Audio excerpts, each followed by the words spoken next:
Hello friends, welcome back to the my new video guys and my YouTube channel. Today friend we are going to talk about guys how can we delete guys face lock setting in our Realme phone device.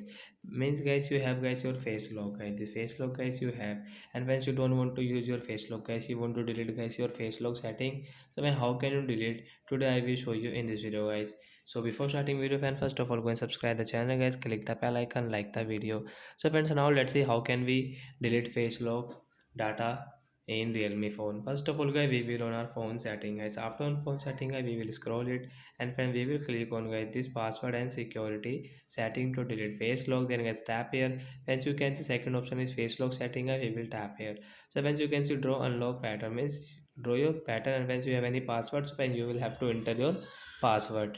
Then guys you can delete your face lock setting. So once you can see guys your face lock data guys, we will tap here to delete face lock. So I delete face. So once you can see after delete guys, you can see add face. So once you want to use, so once again your face lock, so you will have to show your face guys.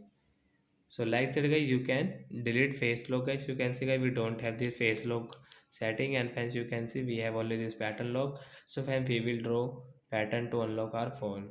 So like that guys, you can delete your face lock. So bye bye friends.